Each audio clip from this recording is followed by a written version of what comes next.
Hi all, this is Angelit. Welcome to Study Table. Today we are going to see a new chapter, the Book of Nature.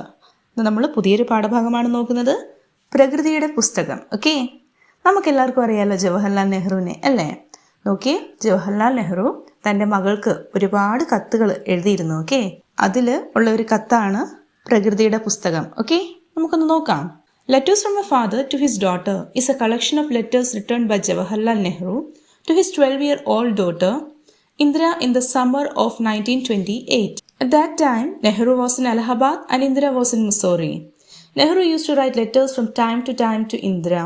The Book of Nature is one of those letters. ഒരച്ഛൻ തൻ്റെ മകൾക്ക് അയച്ച കത്തുകളുടെ ഒരു ശേഖരമാണ്. Collection of letters എന്ന് പറഞ്ഞാൽ എന്താണ്? കത്തുകളുടെ ഒരു ശേഖരമായിരുന്നു. ഓക്കെ, തൻ്റെ 12 വയസ്സുകാരിയായ മകൾ ഇന്ദിരയ്ക്ക് അച്ഛൻ ജവഹർലാൽ നെഹ്റു അയച്ചതാണ് ഈ കത്തുകൾ. ഓക്കെ, എത്ര വയസ്സുണ്ടായിരുന്നു കുട്ടിക്ക്? 12 വയസ്സും.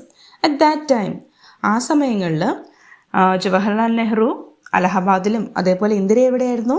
മുസോറിയിലും ആയിരുന്നു. ഓക്കെ, തൻ്റെ മകൾക്ക് കത്തുകൾ എഴുതുന്നത് അച്ഛൻ്റെ പതിവ് ശീലമായിരുന്നു. ഓക്കെ, എന്തായിരുന്നു അത്? Use to write letters from time to time എന്ന് പറഞ്ഞാൽ എന്താണ്? അതൊരു പതിവ് ശീലമായിരുന്നു. The Book of Nature is one of those letters.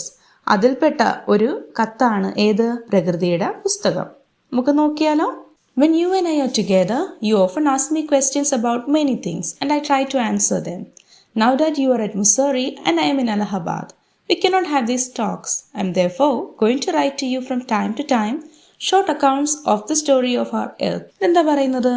ഞാനും നീയും ഒരുമിച്ചുണ്ടായിരുന്ന സമയത്തെല്ലാം നീ മിക്കപ്പോഴും പല കാര്യങ്ങളെക്കുറിച്ച് എന്നോട് ചോദിക്കാറുണ്ടായിരുന്നു. ഓക്കെ, അവയ്ക്കെല്ലാം ഉത്തരം നൽകാൻ ഞാൻ ശ്രമിക്കാറും ഉണ്ടായിരുന്നു. ഇപ്പോൾ നീ മുസോറിയിലും ഞാൻ അലഹബാദിലുമായിരിക്കുന്നത് കൊണ്ട് അത്തരത്തിലുള്ള സംഭാഷണമൊന്നും ഇപ്പം നടക്കാൻ കഴിയുന്നില്ല. ഓക്കെ, അതുകൊണ്ട് നമ്മുടെ ഭൂമിയുടെ കഥയെക്കുറിച്ചുള്ള ചെറിയ വിവരങ്ങൾ ഇടയ്ക്കിടെ ഞാൻ നിനക്ക് എഴുതാൻ പോവുകയാണ് എന്നാണ് ഫസ്റ്റ് പാരഗ്രാഫിൽ നമ്മൾ വായിക്കുന്നത്. Okay, I'm afraid I can only tell you very little in these letters of mine, but that little I hope will interest you and make you think of the world as a whole and of other peoples in it as our brothers and sisters. When you grow up, you will read about the story of the earth and her peoples in fat books. You will find it more interesting than any story or novel that you may have read. അദ്ദേഹം പറയാ, കത്തുകളിലൂടെ നിന്നോട് എനിക്ക് ഒരുപാട് കാര്യങ്ങളൊന്നും പറഞ്ഞു തീർക്കാൻ കഴിയത്തില്ല. Okay, പക്ഷേ എങ്കിലും അത് നിനക്ക് താല്പര്യമുണർത്തുമെന്നും ഈ വലിയ ലോകത്തെക്കുറിച്ചും ഇവിടെ നമ്മുടെ സഹോദരരായി ജീവിക്കുന്ന മറ്റു മനുഷ്യരെക്കുറിച്ചും ചിന്തിക്കാൻ നിന്നെ പ്രേരിപ്പിക്കുമെന്ന് ഞാൻ പ്രതീക്ഷിക്കുകയാണ് എന്നാണ് അദ്ദേഹം പറയുന്നത്. വെൻ യു ഗ്രോ അപ്പ്, അതായത് നീ വലുതാകുമ്പോൾ ഈ ഭൂമിയുടെ കഥയെക്കുറിച്ചും ഇവിടെ വസിക്കുന്നവരെക്കുറിച്ചും എല്ലാം വലിയ പുസ്തകങ്ങളിലൂടെ വായിച്ചറിയും. നീ വായിച്ച കഥകളേക്കാൾ നോവലുകളേക്കാൾ ഒക്കെ രസകരമാണ് അതെന്ന് അപ്പോൾ നിനക്ക് മനസ്സിലാകും. But in all times when people did not exist, surely no books could have been written. How then can we find out what happened then? We cannot merely sit down and imagine everything.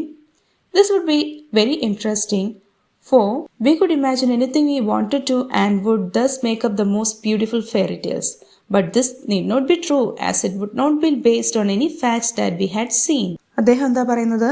ആദിമകാലത്ത്, പണ്ട് കാലത്തൊക്കെ മനുഷ്യരൊന്നും ഇല്ലാതിരുന്ന ആദിമകാലത്ത് പുസ്തകങ്ങളും അതേപോലെ അങ്ങനെയൊന്ന books ഒന്നും എഴുതപ്പെട്ടിരുന്നില്ല എന്ന് sure ആണല്ലോ എന്ന് പറഞ്ഞാൽ എന്താ? എന്നുറപ്പാണ്. പണ്ട് കാലങ്ങളിൽ മനുഷ്യർ പോലും ഇല്ലാത്ത കാലത്ത് പുസ്തകങ്ങൾ ഉണ്ടായിരുന്നോ? ഇല്ലല്ലേ. അപ്പോൾ എന്താണ് സംഭവിച്ചത്? നമ്മൾ എങ്ങനെയാണ് എങ്ങനെയാണ് നമുക്കറിയാൻ കഴിയുക?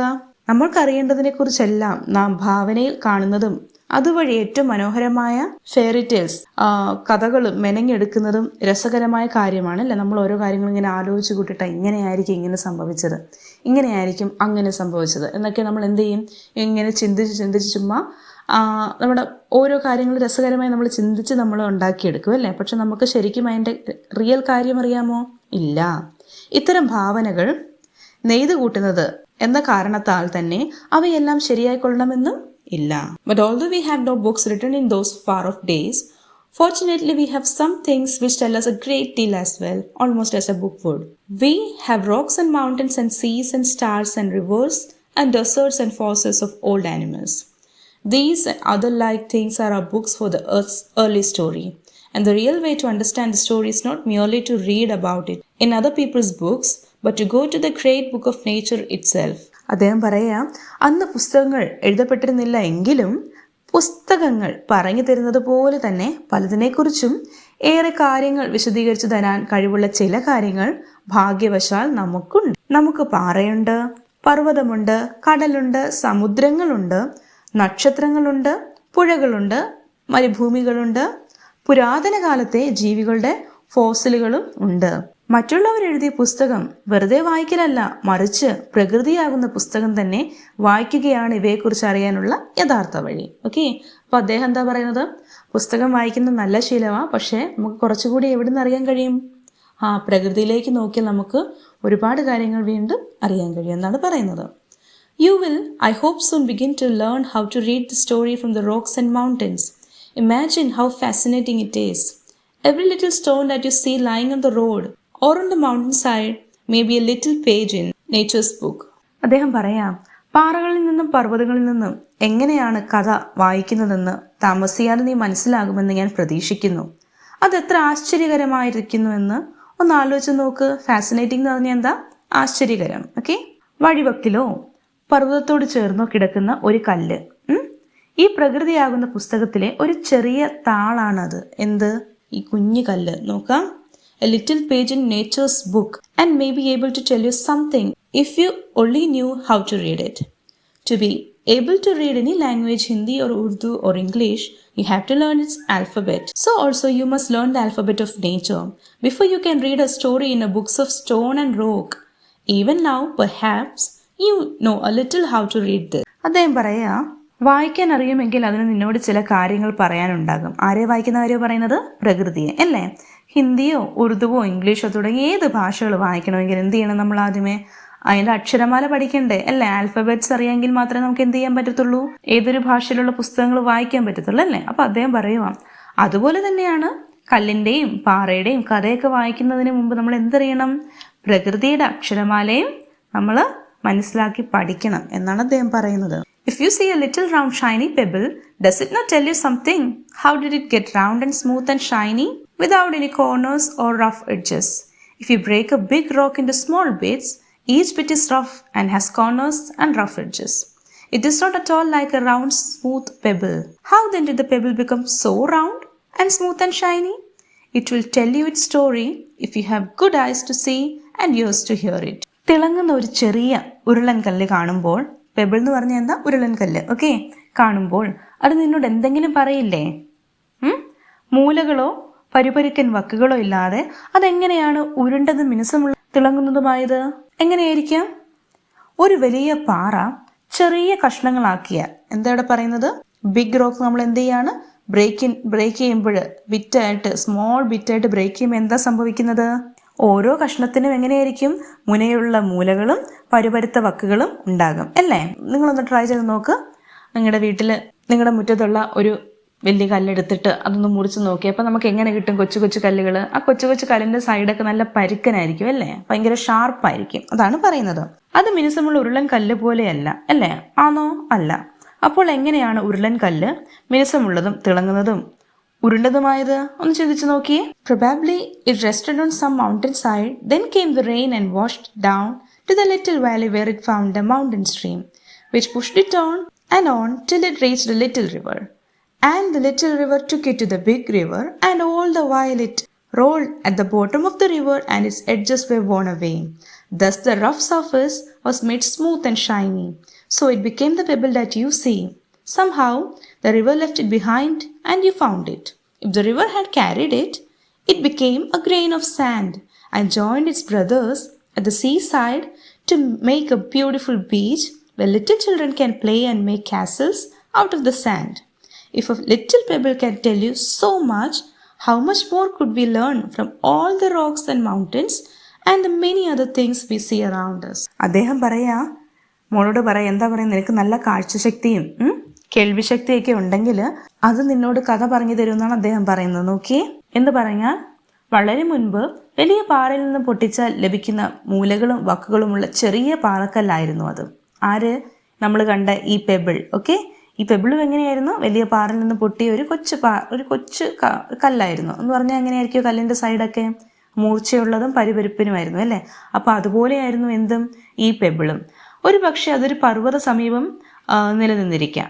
ഒരു മൗണ്ടൻ സൈഡിലായിരിക്കാം അത് ഉണ്ടായിരുന്നത്. അപ്പോൾ മഴ പെയ്ത ആ കല്ല് താഴ്വരയിലേക്ക് ഒലിച്ചു പോയിരിക്കും. പർവ്വതത്തിൽ നിന്നുള്ള നീർച്ചാലിൽപ്പെട്ട് അത് വീണ്ടും ഒരു ചെറിയ അരുവിയിലെത്തി കാണും. അരുവിയിൽ നിന്ന് അത് വീണ്ടും വലിയ നദിയിലും എത്തിച്ചേർന്നു. ഈ സമയം അത്രയും അത് ഉരുണ്ടുരുണ്ട് അതിൻ്റെ വക്കുകളെല്ലാം ഉരങ്ങി തേഞ്ഞുപോയി. അങ്ങനെ പരിക്കൻ പ്രതലം മിനുസമുള്ളതും തിളങ്ങുന്നതുമായി. അങ്ങനെയാണ് അത് നീ കാണുന്ന ഉരുളൻ കല്ലായത്. കണ്ടോ എങ്ങനെയാണത് പെബിളായത്? ഇത്രയും മിനുസമുള്ളത് ഷൈനി ആയിട്ട് സ്മൂത്ത് ആയിട്ടുള്ള കല്ലെങ്ങനെയായിട്ടാണ് മാറിയത്? പല സ്ഥലങ്ങളിൽ നിന്നല്ലേ ഉരുണ്ടുരുണ്ട് എന്ത് പറ്റി? അതിങ്ങനെയായി തീർന്നു. എങ്ങനെയോ പുഴ അത് അവിടെ ഇട്ടു പോവുകയും നീ അത് കാണുകയും ചെയ്തു. പുഴ അതിന് വീണ്ടും കൊണ്ടുപോയിരുന്നുവെങ്കിൽ അത് വീണ്ടും ചെറുതായി ഒരു മണൽത്തരിയായി മാറുമായിരുന്നു. എന്താണ് മണൽത്തരിയാവുന്നത്? ആ പെബിൾ. കണ്ടോ? തൻ്റെ സഹോദരന്മാരോടൊപ്പം ചേർന്ന് മനോഹരമായ കടൽ തീരത്തെത്തുമായിരുന്നു ആ മണൽത്തരി. എന്താ പറയുന്നത്? ആ ബ്യൂട്ടിഫുൾ ബീച്ച് എന്ന് പറഞ്ഞാൽ എന്താണ്? ആ കടൽ തീരത്ത് ആരെത്തുമായിരുന്നു? മണൽത്തരിയായിട്ട് ഈ പെബിളും എത്തുമായിരുന്നു. പക്ഷെ എന്ത് പറ്റി? അതിനു മുൻപേ എങ്ങനെയോ പുഴ അത് അവിടെ ഇട്ടിട്ട് പോവുകയായിരുന്നു. അതുകൊണ്ട് അതെന്തായി മാറി? പെബിളായിട്ട് തന്നെ ഇരുന്നു അല്ലേ? കുട്ടികൾ കളിക്കുന്നതും മണൽ കൊണ്ട് കോട്ട കിട്ടുന്നതും അവിടെയാണല്ലോ. കാസൽ എന്ന് പറഞ്ഞാൽ എന്താ? കോട്ട. നമ്മൾ കണ്ടിട്ടില്ലേ? മണ്ണ് കൊണ്ടൊക്കെ ഇങ്ങനെ വെള്ളമൊക്കെ വെച്ച് കുഴച്ച് എന്തുണ്ടാക്കും? കോട്ടയുണ്ടാക്കും അല്ലേ? ഒരു ചെറിയ കല്ലിനും ഇത്രയ്ക്ക് നിന്നോട് പറയാനുണ്ടെങ്കിൽ പാറകളിൽ നിന്നും പർവ്വതങ്ങളിൽ നിന്നും നമുക്ക് ചുറ്റും കാണുന്ന മറ്റു വസ്തുക്കളിൽ നിന്നുമെല്ലാം നമുക്ക് എന്തുമാത്രം പഠിക്കാനുണ്ടാകും എന്ന് ആര് പറയാ? ജവഹർലാൽ നെഹ്റു തൻ്റെ മകളോട് പറയുക. കണ്ടോ?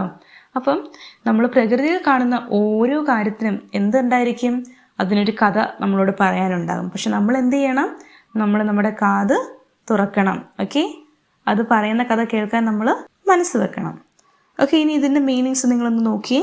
അഫ്രൈഡ് ഭയപ്പെട്ടതായ, മൈൻ എൻ്റേത്, ഫാറ്റ് ബുക്സ് തടിച്ച പുസ്തകങ്ങൾ, എക്സിസ്റ്റ് ജീവിക്കുക, ഇമാജിൻ സങ്കല്പിക്കുക, ഫെയറി ടെയിൽസ് അസംഭവ്യമായ കഥ, ഫാർ ഓഫ് അകലെയുള്ള, ഫോർച്ചുനേറ്റ്ലി ഭാഗ്യത്തിന്, ഫോസിൽസ് പാറകൾക്കുള്ളിൽ അടിഞ്ഞുകിടക്കുന്ന ജൈവാവിഷ്ടങ്ങൾ, മിയർലി വെറുതെ, ഫാസിനേറ്റിംഗ് മോഹിപ്പിക്കുന്ന, പെർഹാപ്സ് ഒരു പക്ഷേ, പെബിൾസ് ചെറിയ ഉരുളൻ കല്ല്, എഡ്ജ് അരിക്, സ്മൂത്ത് മൃദുവായ, പ്ലെൻലി സമൃദ്ധി, പ്രൊബാബ്ലി മിക്കവാറും, വോൺ പഴകിയ അല്ലെങ്കിൽ തേങ്ങ, സർഫസ് ഉപരിഭാഗം അല്ലെങ്കിൽ പ്രതലം, സംഹൗ ഏതെങ്കിലും വിധത്തിൽ, കാസിൽ കോട്ട. ഓക്കെ, അപ്പം ഇന്നത്തെ ക്ലാസ് നിങ്ങൾക്ക് മനസ്സിലായെന്ന് കരുതുന്നു. നിങ്ങൾക്ക് ഹെൽപ്ഫുൾ ആയിരുന്നെങ്കിൽ ഫ്രണ്ട്സിലും ഷെയർ ചെയ്യുക, ഒപ്പം ലൈക്ക് ചെയ്യുക, കമൻറ്റ് ചെയ്യുക. So keep watching. God bless you. Thank you.